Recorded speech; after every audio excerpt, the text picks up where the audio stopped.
pàṣẹ rí báyìí o àríjẹ yarí ni yarí náà yarí lò ó.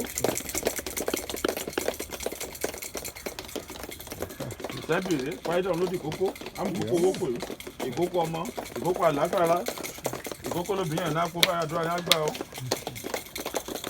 àṣẹwájú bàbá pátákó gbá o wàhálà fẹ́ ná ìkàn tọmọ mi kàn dédé o. kásẹ̀ kàbá ti wọlé nìkejì tọ́wọ́ tí bá kórè kó sọmọ yèyé ọ̀tún abúfẹ́ wù yí ọ̀sẹ̀ kẹsẹ̀ olóyè ayùn ayélujára tó wẹ̀ mọ́ kó bá ńlá ṣe sí o ṣẹ́kàdó àkógbá o bàbá obìnrin ẹyin kò gbá o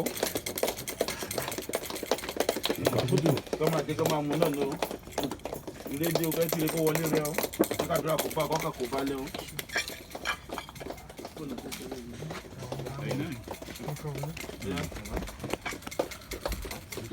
Share, Baba.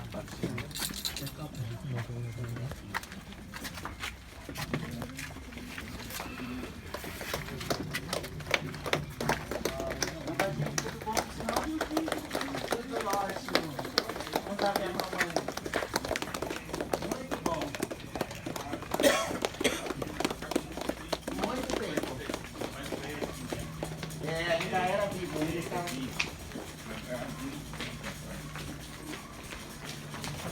são as ferramentas que os orixás